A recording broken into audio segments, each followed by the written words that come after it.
Welcome to the Mind, Body and Soul Show with artist, author and personal development coach John Morris.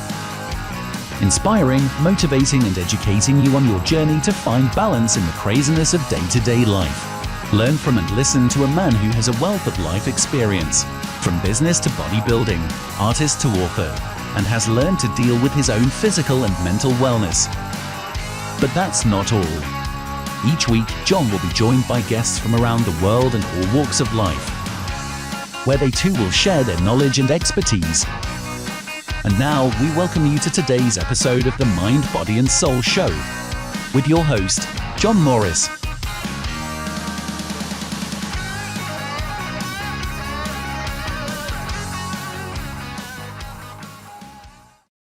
Well, happy Tuesday, folks, and welcome to another exciting episode of the Mind, Body, and Soul Show, where we help you find balance in the craziness of day-to-day life, live here and in living color on the LA Tribune Live Network. I'm your host, as always, John Morris. Welcome you to the show, all the way from sunny Scotland and from wherever you are in the world today. Today's topic is a really interesting and unique one. We're exploring business, but a very, very unique and special business indeed. We're actually exploring the wrestling business and beyond. And my guest today is a former WWE wrestling legend. He is also an author, businessman, owner of OVW Wrestling, and also one of the greatest minds of our generation. And it gives me great pleasure to welcome to the show once again, my dear friend, all the way from the United States, the great Al Snow. Al, welcome to the show. How are you doing? Hi, how are you, John? Good to see you. I am doing good. You've just missed a glorious sunset here, my friend. How are you doing? Oh, really? Really? Oh, yeah. Well, I'm sorry I missed that. I know how beautiful it is over there, especially this time of year. It is. The trees have just changed color and so much more. Al always jokes because, he believes here in Scotland we never see the sun. But we do. We do see the sun from time to time. You see it just briefly every once in a while. Just briefly, yeah. Yes, indeed. How are things going? Things are going great. I'm just very happy, and we're not quite where we want to be, but that's part of the journey. You just keep at it. So, and I'm enjoying the journey as much as possible. That's fantastic, because of course it is more about the journey sometimes than about the destination, which is just phenomenal. Al, today obviously we're going to talk about something very, very different to a lot of our listeners' ears. Obviously you and I have done shows before, we know how this works, but I want to explore with you maybe a subject that you haven't explored on air before, and that is of the wrestling business, as in the psychology behind it and so much more. So if it's okay with you, let's get into it. Sure. For people that are watching, how would you describe the psychology of the wrestling business? What is it about this product that really appeals to so many people around the world? Well, what appeals to an audience in wrestling is not the wrestling itself, but who the people that are performing are. That's what an audience can relate to and connect with, and then live vicariously through those personas, those personalities that are in the ring. And by living vicariously, they can feel like they've climbed that mountain, like they've achieved that goal. That's part and parcel of why wrestling is such an appeal. It connects emotionally and directly with the audience. That's a phenomenal answer. And one of the questions that came to my mind there, obviously you and I know in any business, storytelling is really the core of anything. If anybody can tell a phenomenal story, you really engage your audience. How important is storytelling within the wrestling industry? Well, storytelling is that's all that wrestling is. It's the physical art of storytelling within the context of a competitive situation, and as such, you always have to have, and no matter what form of storytelling your story takes place in, you've got to have an antagonist. You have to have a protagonist. you have to structure a set of rules so that an audience can understand what's right, what's wrong, what's good, what's bad. And then you've got to have a goal, something that needs to be achieved or accomplished or completed. And there's either a competition between the antagonist and protagonist, both trying to achieve that goal, or the antagonist is doing everything they can to throw, roadblocks in front of the protagonist to prevent them from achieving or completing or succeeding in that goal. And that, that in wrestling is the be all end all. Now, the magic, the wonderful thing about professional wrestling is that unlike other forms of storytelling, professional wrestling is very much a living, breathing event, I guess you could say. And it's very much a symbiotic story between the audience and the performers that are in the ring. Unlike live theater, say, or movies or books, they're very static. They've been written and they are, they have to follow a certain script. In wrestling, you're living in that moment, and you're interacting with that audience to bring the story to a culmination, to a high point. And the great thing is that what you see tonight, if you're watching that story unfold, you can watch those two performers 100 times, and it's going to be unique and different every single time because, again, it lives and breathes in that specific moment. So, it's very much in that manner. It's very much like watching an actual sporting event. But it's also very much like watching a soap opera or a movie or an action film at the same time, or a rock concert, and or fireworks. It's all wrapped into one, and I think that's what makes it. It's always had an appeal around the world. It has had, since, gosh, the late 1800s and early 1900s until modern day. We've had audiences attend by the thousands. Professional wrestling events, and most people, I'm sure, in your audience or that are going to listen to this, are going to have professional wrestling. That's it's the maligned redheaded stepchild of entertainment. But I mean, if you really go back and really take note of, again, even just modern wrestling, let's just say the WWE. Look at the number of live events. Let's say a band, U2, that are playing a concert and they have attendance of 20,000 fans, and everybody's like, oh my gosh, they even after all these years, U2 or the Rolling Stones, or they can still pull in 20,000 fans. They can sell out an arena. Well, guess what? I mean, professional wrestling does that on a weekly basis, and 25, 30 years ago, they were doing it 7 nights a week around the country and different and around the world, and still today they are doing so. And that's not something brand new.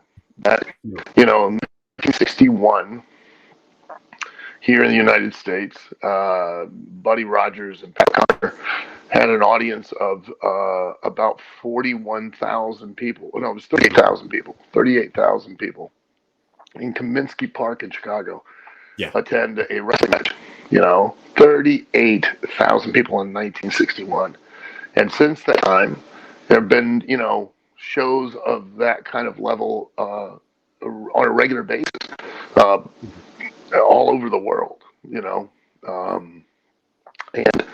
that just shows and attests, even though, like I said, it's so maligned by the general public and by, the entertainment industry itself. It just goes to show that it's a truly an art form unto itself and a viable entertainment operation. I completely agree. And a question that I was going to say for later on, but I think it's a perfect follow-on. Obviously, wrestling has transitioned a lot over the years. You know, the 60s and 70s, when it was filled in arenas with old grannies and grandpas, and they bring their, grandkids and things, and the cigarettes would be hanging out of the mouth, and it was more of a smoke-filled arena. You know, you fast forward 10 years to the 80s, and it was more family orientated. Now it seems to have a demographic of 18 to 30. Many would argue, of course, that it was never hotter than the mid to late 80s and then the latter part of the 90s.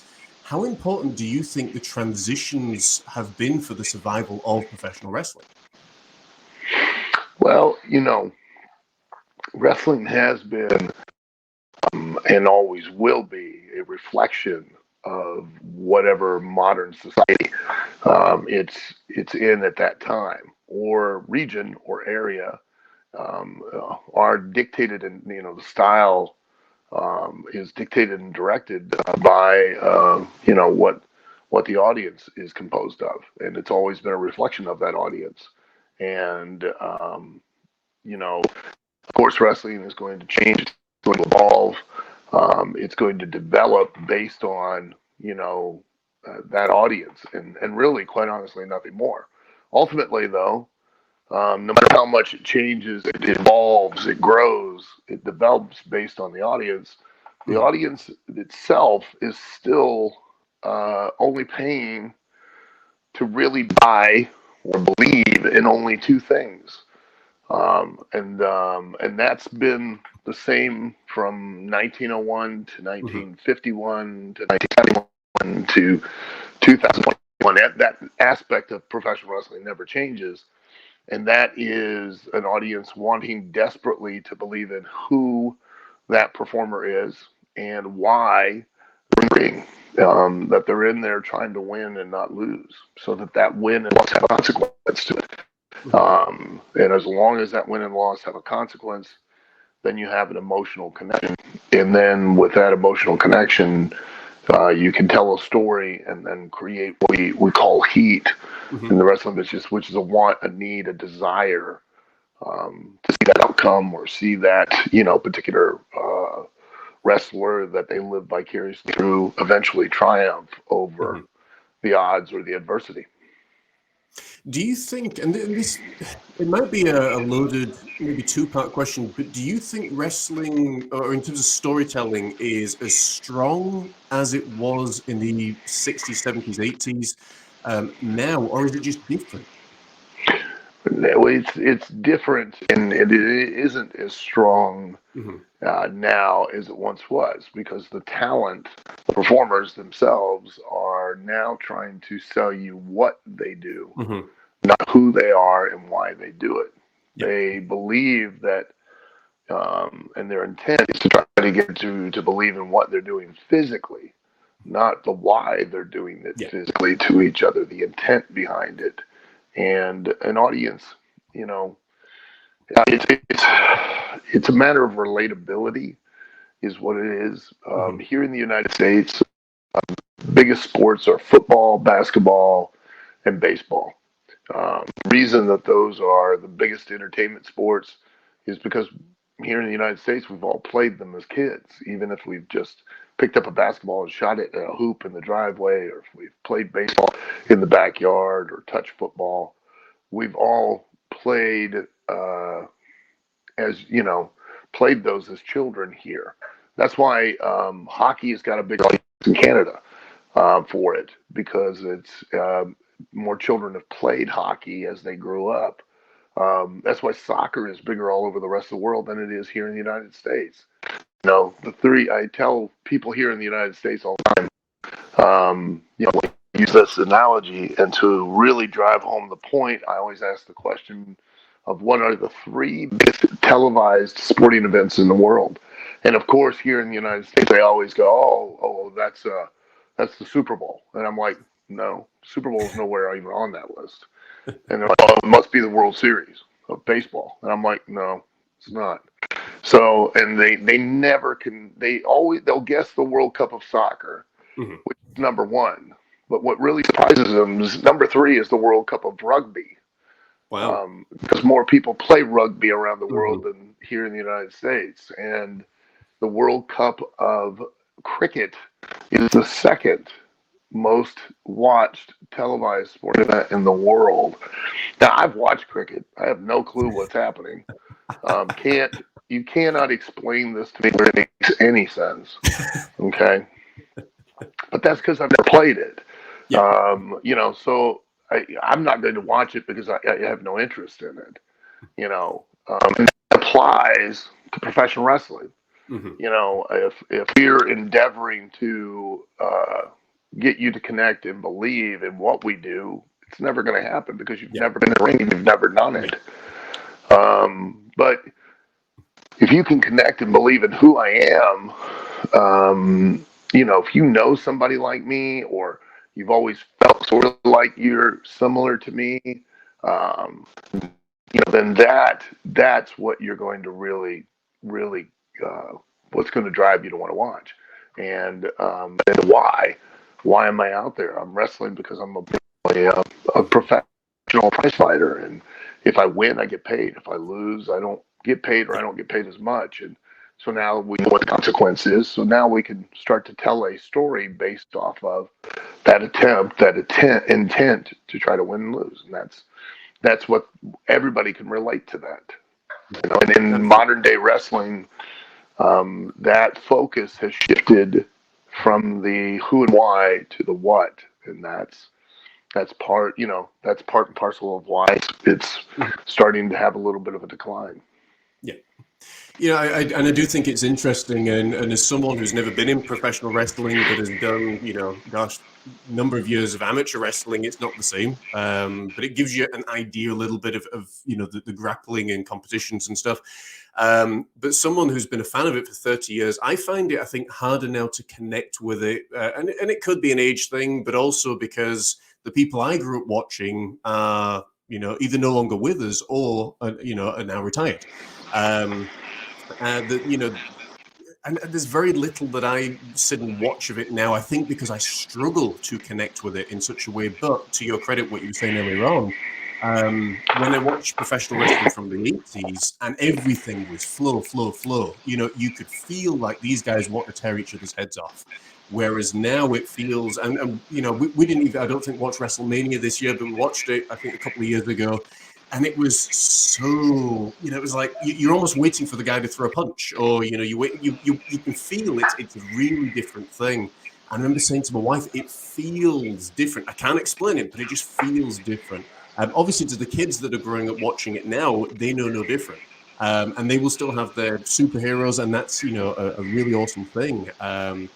But it's I think one of the thoughts that came into my mind regarding that question of the transitions was everything in business, and you'll know this, Al, of course, but everything in business, it has its ebbs and flows. It goes up and it peaks, and then it comes back down. And I think in some ways now, what I see more and more is the territory days, when you had all the different wrestling organizations around the world pretty much now.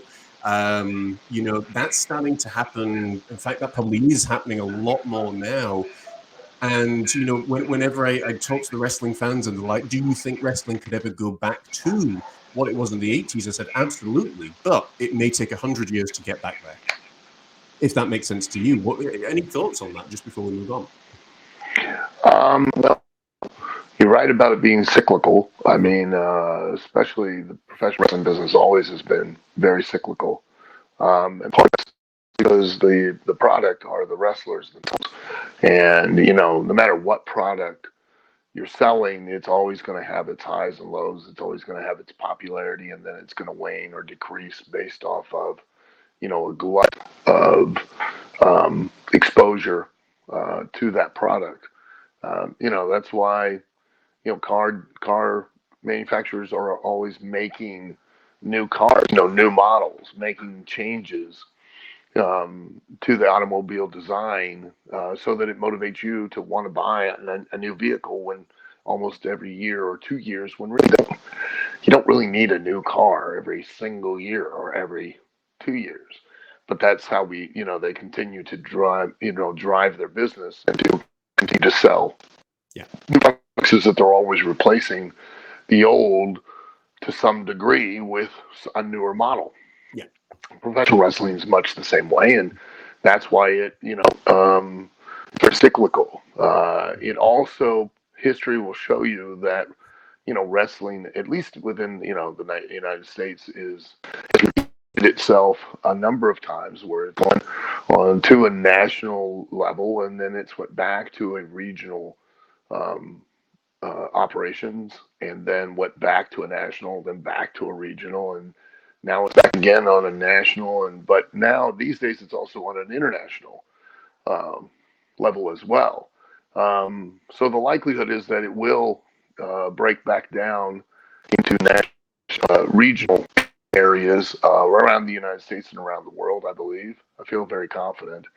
But the key to that in its success, its true success, because the death of the regional areas or territories here in the United States resulted in Vince McMahon going around destroying all the territories, as what is the common myth these days.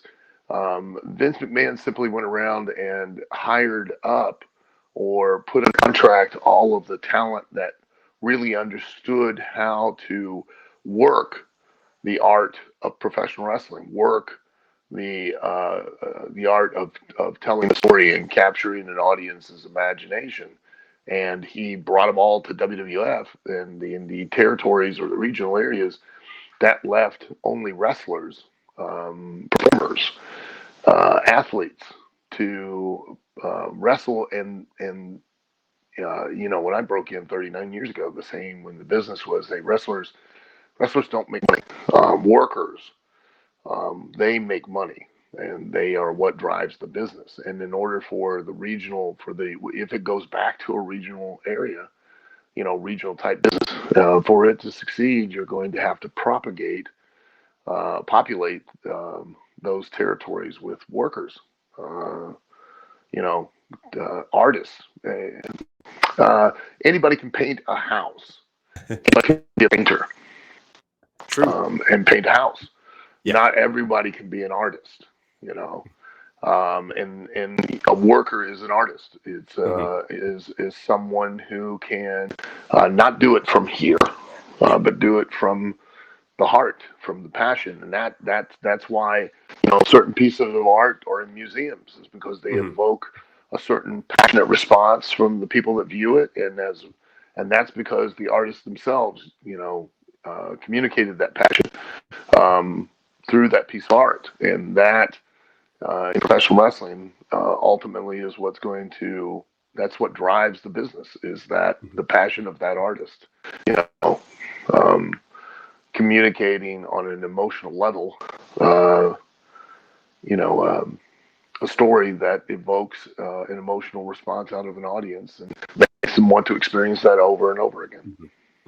I think, and I think that's a phenomenal point as well, that looking from it from a business mindset, Vince did what any good businessman would do. He looked around the United States and beyond and said, who's the best guys here? Who do I want to build my company with? And obviously went ahead and did that. And I think, personally, that's the success of a really good businessman. Phenomenal. Al, we're going to go to commercial break, but when we come back, obviously, we'll be talking more about wrestling and beyond, and a little bit how your transition has taken place. So stay tuned with us, folks, and we will see you in a couple of minutes. Hello and welcome to the Los Angeles Tribune. Since 1886, our name has been a part of the world of journalism.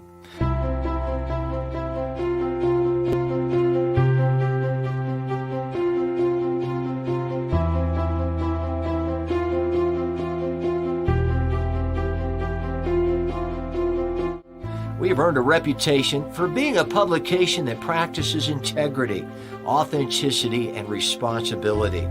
For general inquiries, contact today. Thank you on behalf of the Los Angeles Tribune team.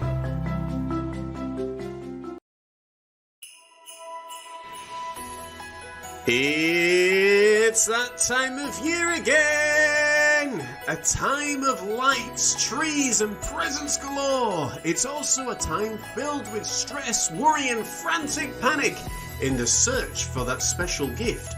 What do you buy the person who has everything? The answer, you buy them something that can't be found on the high street or in any shop, but only by special order. You buy them something made with love. Through the power of a paintbrush and the magic of some paint, I create paintings for people from all over the world and in all shapes and sizes. Portraits, pets, landscapes, seascapes, and so much more.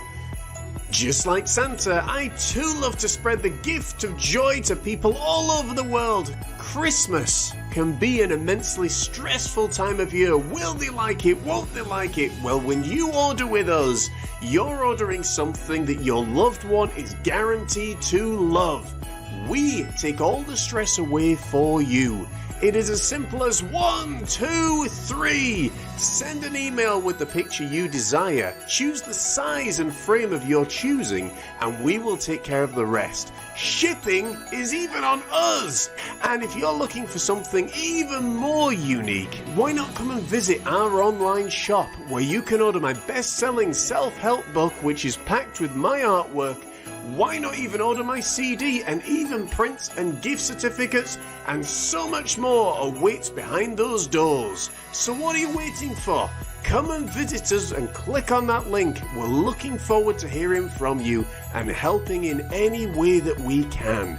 And from all of us here, we wish you a very, very Merry Christmas.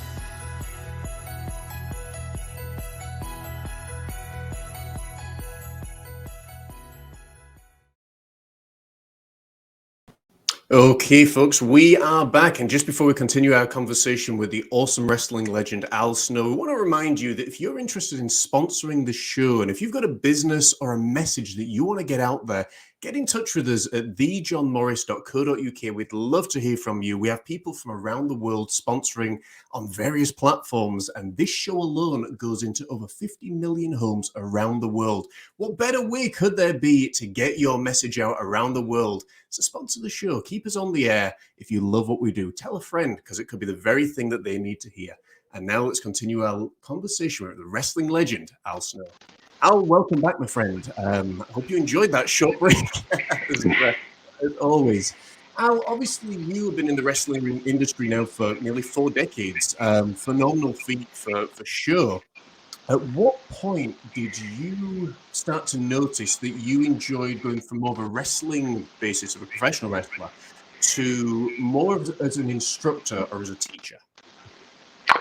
Well, I back in 1990, I believe it was, I opened my own training center, a wrestling school, and found that I really had a passion, really enjoyed watching and developing young talent and helping them learn from where I made my mistakes and watch them go out and build a career and be successful. It was very satisfying to me. And, I enjoyed very much the side of creative side of writing, producing, directing television and wrestling live events because it's just as gratifying to me as it is performing in the ring myself in a match. Being able to, have a vision, an idea, and then help to direct and produce the performances to elicit an emotional response and tell a story that really captures an audience and their imagination. To watch that being done is so awesome to experience it. I would imagine it would hurt also a lot less. Well, it does hurt a lot less, yes, and that is a very much a positive, and but it's also very gratifying and satisfying as if I were in the ring myself performing. So It's fantastic. It really is. At what point did you then start to, I believe, was it like the mid 2000s when Tough Enough came about? Talk to us a little bit about Tough Enough, because I think it's such an intriguing idea and concept that I think, obviously, it birthed a whole lot of other things, but talk to us a little bit about the idea and concept of Tough Enough. well, Tough Enough was during the infancy of reality shows at that time. I think it was The Real World, and I think Survivor had just was created around that same time. And so Tough Enough was a concept that had never really been done, and that was to, take young people, not just put them in a house like The Real World and live together, but have them compete for a goal, which was a WWE contract. And I was approached and asked if I wanted to be a part of it, and and I didn't, per se, no. I don't think any of us knew just exactly what it was or what we were going to be doing. And this again was during a time where it wasn't what they call scripted. I think scripted reality, where they kind of produce a 13-week episodic show in about 2 weeks. What they did was they literally, had cameras everywhere. They filmed us 24 hours a day, 7 days a week, and created stories out of those interactions to drive the show. And it was I loved being part of Tough Enough. Loved the group that I worked with as far as producers and the directors and all of that. It was it was a very awesome time, and I'm very grateful I had the opportunity to be a part of it. And and I would have had that opportunity again. I'd do it all over again. It was just such an awesome time in my career. It really was phenomenal. I think for the first time, I'm trying to think of the full set of trainers in the first one. There was obviously yourself, there was Taz, there was Ivory and Tori, I believe. There may have been Bob others in Holly there as and well. Bob Holly, Chavo Guerrero, and Yeah. Bill DeMott. Yeah. And the awesome thing about it was that's for me certainly where I really got that sneak peek almost into the person behind the wrestler. And again, from your credit, I think it did a lot to really.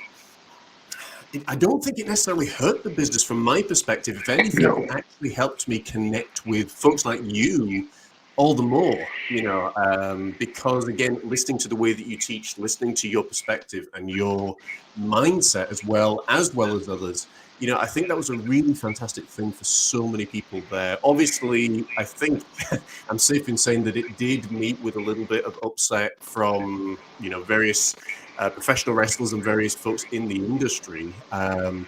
And I suppose, what kind of things did you come up against during that era, if anything, for you personally? Well, you had quite obviously because wrestling is so competitive.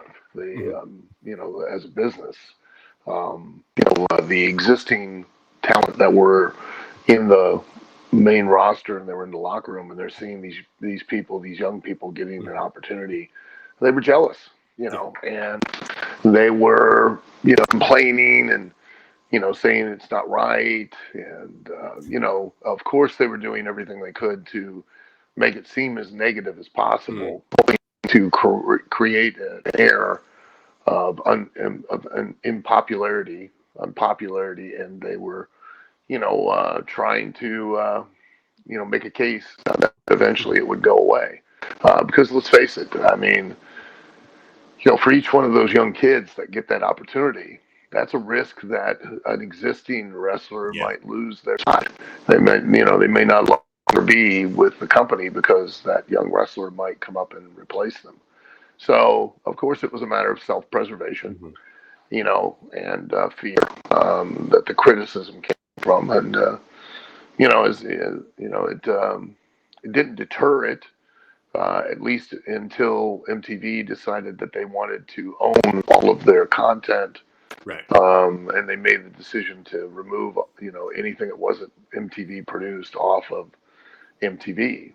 And then that helped to create an opportunity for those that had, were jealous of the success of the show and of the participants on it, to have it removed, and done away with. The crazy thing is that it was such a great vehicle to, it was a great infomercial for wrestling because it really helped to improve and make somebody appreciate all the work that goes into being a wrestler. And at the same time, it helped draw and attract new fans, because over the years I've had, I don't know how many people come up to me and I never watched wrestling, but I watched Tough Enough and then I started watching wrestling. Or my wife hates wrestling, but she watched Tough Enough and then she started watching wrestling. Because they get caught up in who those kids are, and they get connected to them and they follow them into the main roster, which then garners you that much more of an audience. And and it was a great recruitment tool. It was a great scouting tool. And it was a great way to develop new talent and make them stars before they even got on the main roster and on WWE TV. I couldn't agree more.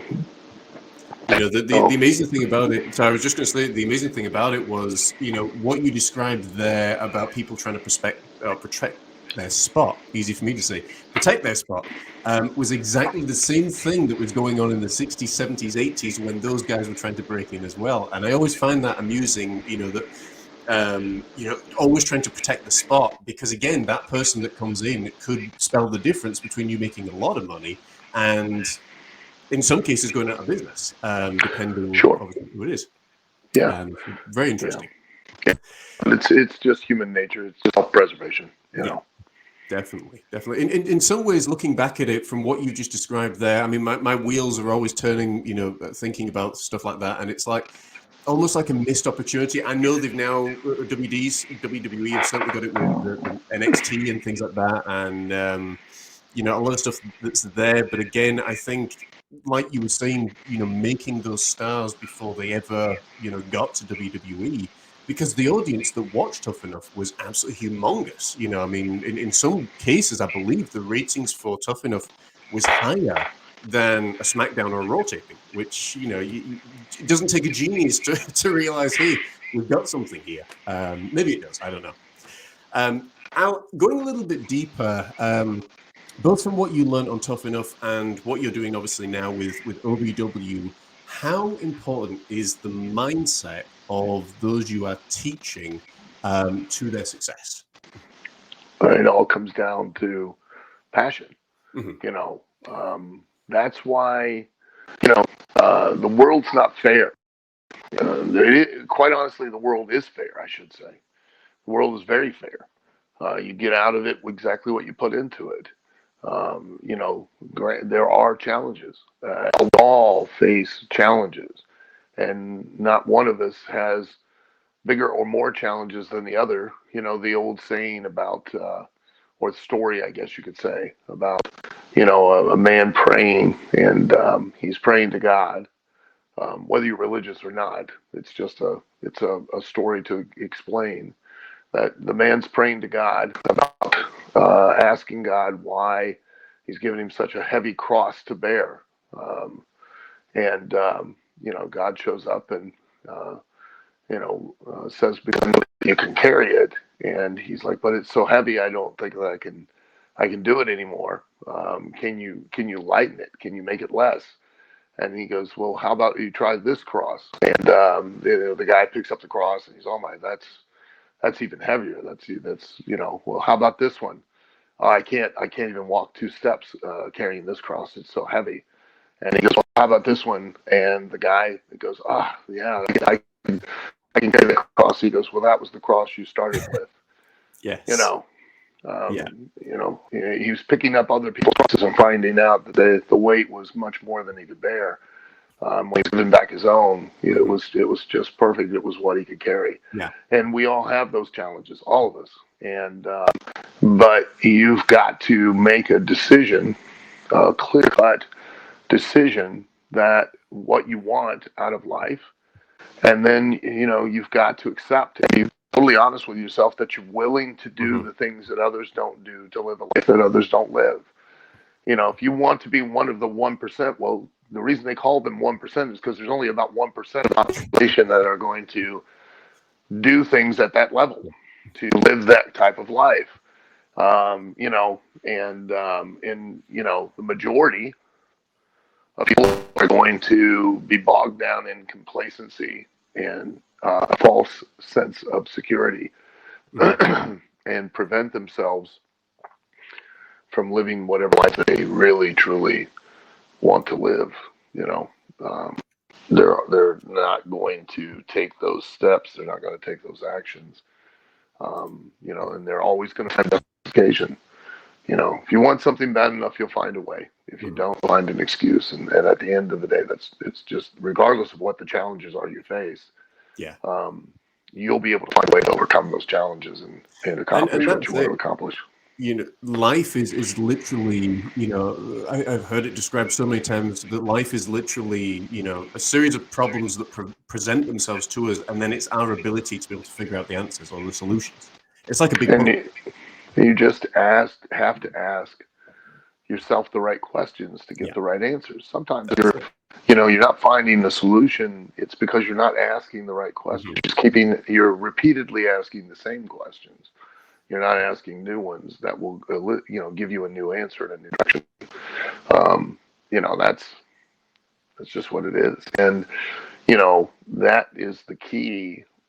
It's the most important thing, at least in the art of professional wrestling. Absolutely. And I think, in life, you can do anything and be anything you want to be. Just, do you choose to pursue it? Do you want to do it? And that's something that I coach on frequently. I know you and I have talked on other shows about it, that, in a world where you can do anything and be anything, people often choose to play it safe and negate, all of their amazing abilities.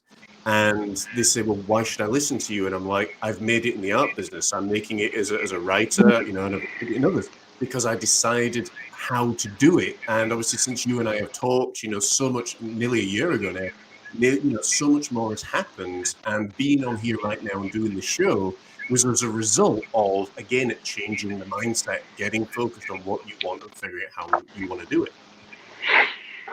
Well, you can, people don't have to listen to either one of us. Advice, I always say, because it helps keep my peace, is that if you're smart enough, I don't need to tell you. And if you're dumb enough, you're not going to listen anyway. So,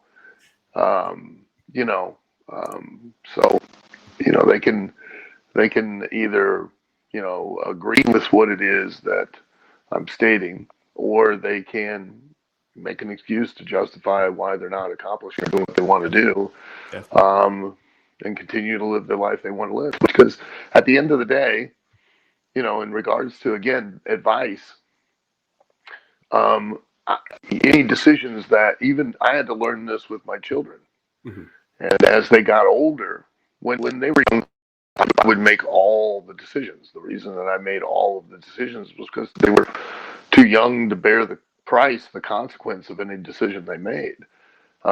As they got older, they got to make more decisions because they were able to bear more of the price, more of the consequence.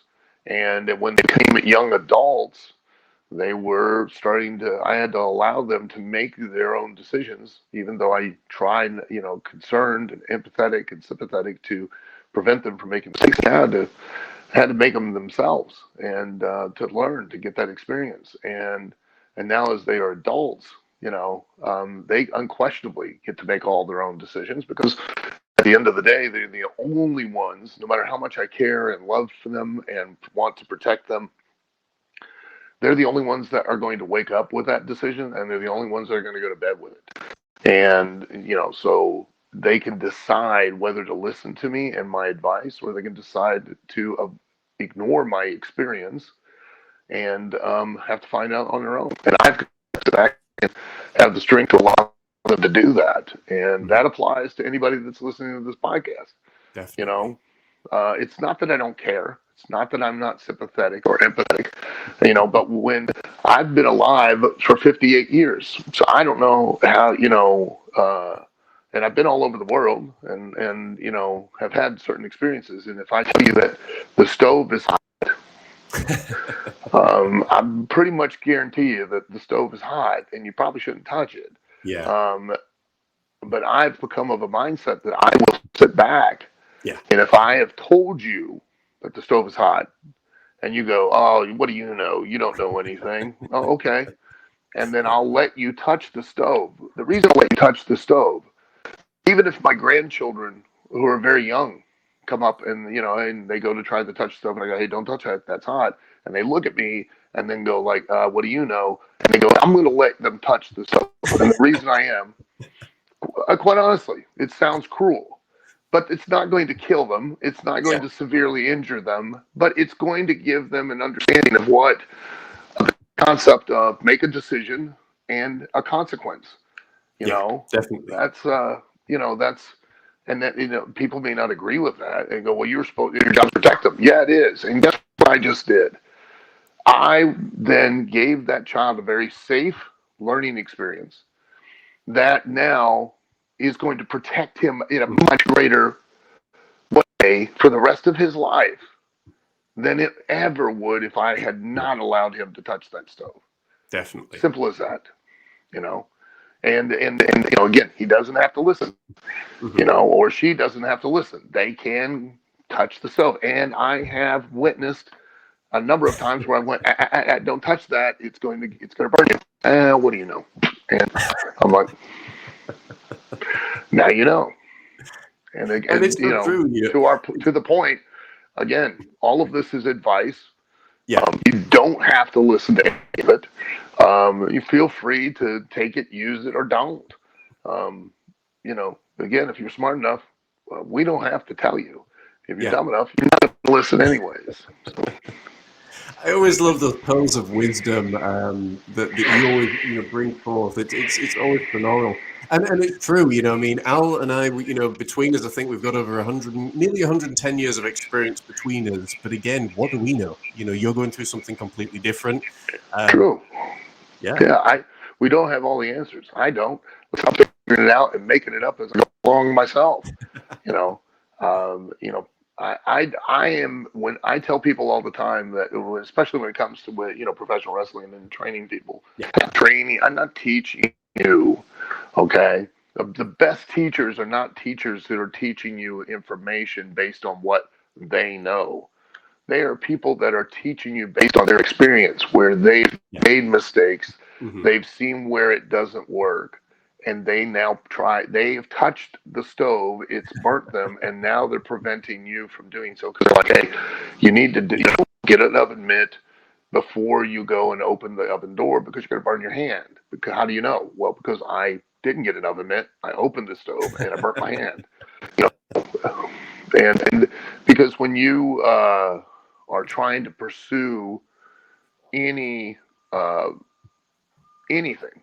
whatever it may be, a vocation, a hobby, a new skill, look for mentors, look for teachers, look for professors that may not necessarily have the greatest amount of information on the topic, but they have had the greatest amount of experience in that particular topic or pursuit, because they're going to be able to teach you more, because they have made the mistakes along the way, and they can help you,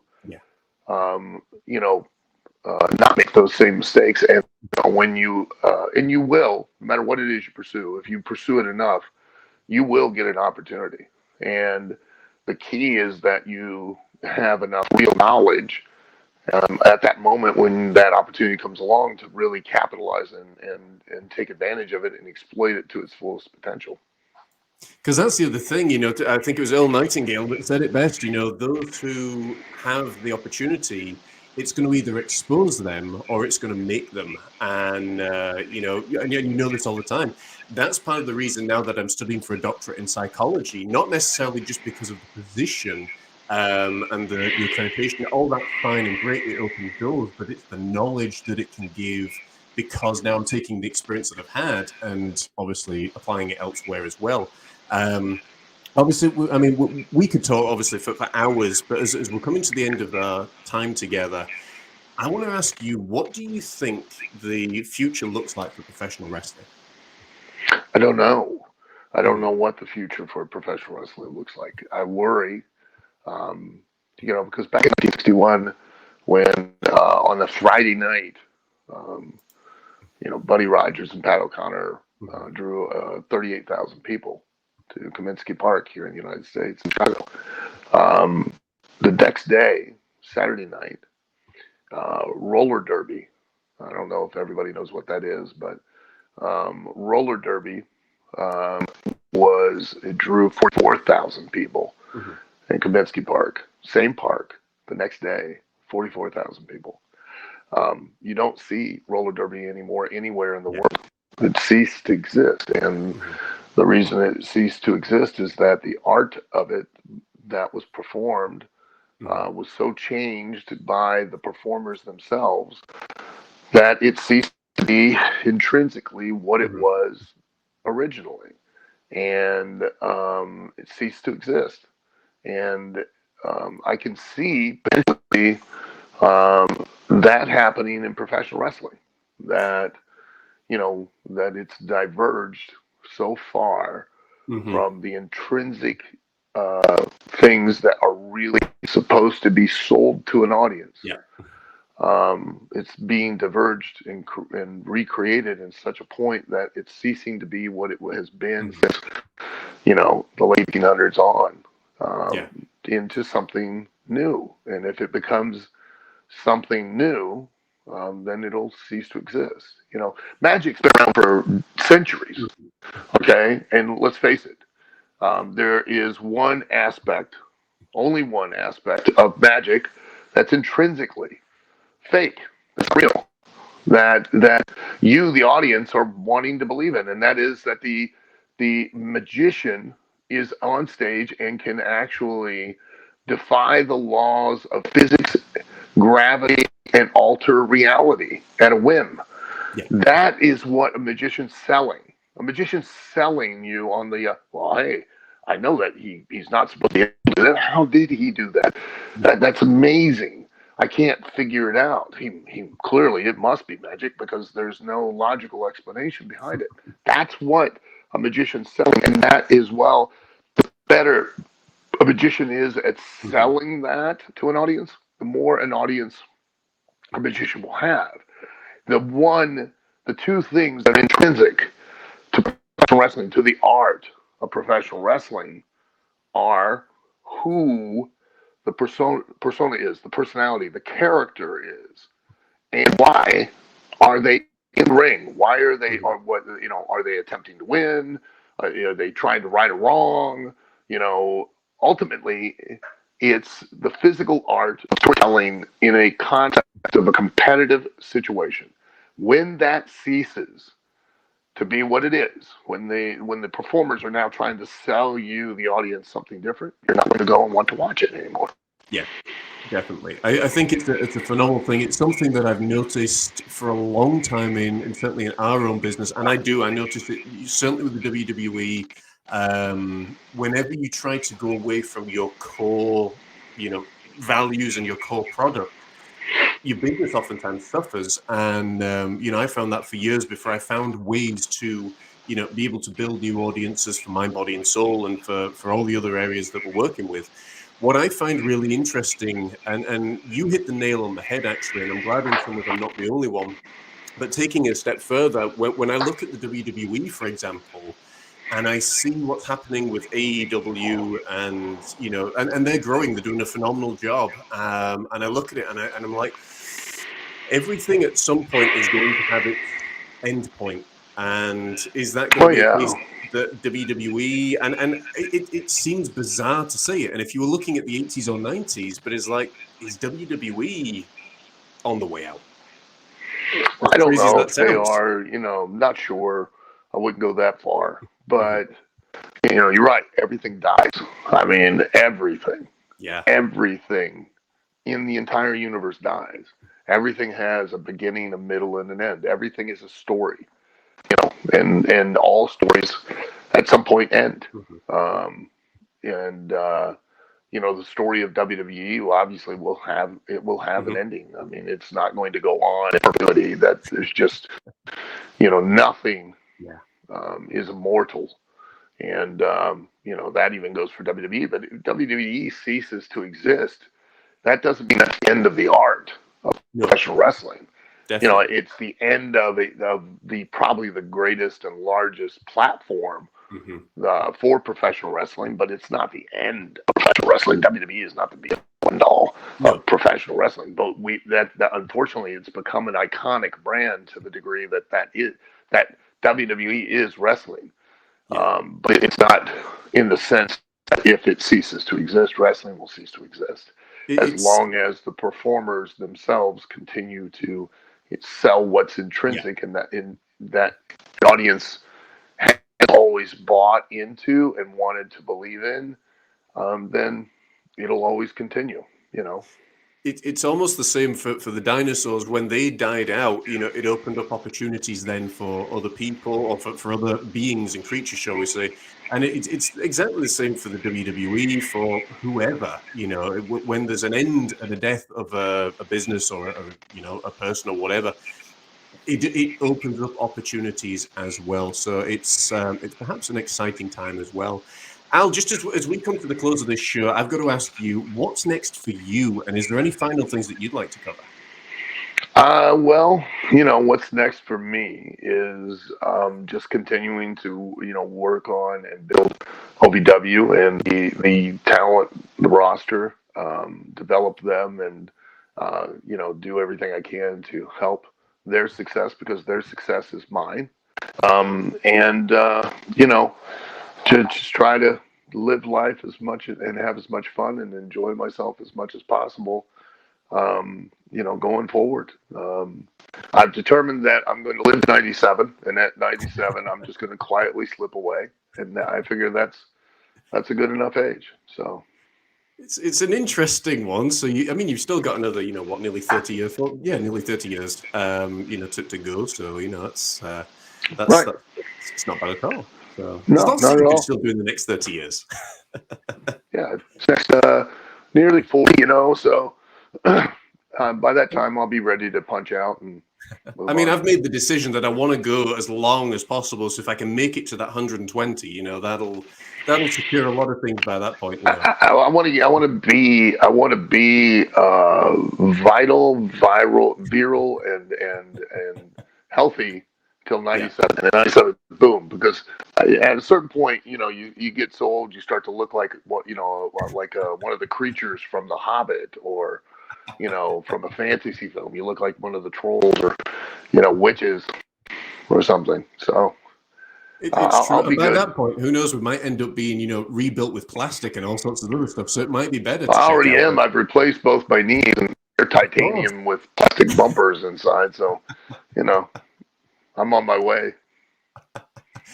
Oh boy. Well, it's been a tremendous amount of fun. We're just going to quickly see the comments that are there. Folks that are saying thank you for all the perspective on the advice and how to help one succeed in life and what path to take. It's interesting hearing about the stories of wrestling and that you're still monitoring individuals for their success. Lots of really positive comments there, and we want to thank you guys for watching. Obviously, we want to thank our awesome guest, as always, the great Al Snow. And folks, if you've enjoyed this, make sure to let the Tribune know. Don't forget to share this, let people know. You can get in touch with me at thejohnmorris.co.uk, and Al Snow, you type him in anywhere on Google, you're going to find him. And check out OVW as well. And we would love for you guys to come back and join us again next week for another exclusive and another special guest. So we'll see you next time, folks. Take care. God bless. And we'll see you soon. Thank you.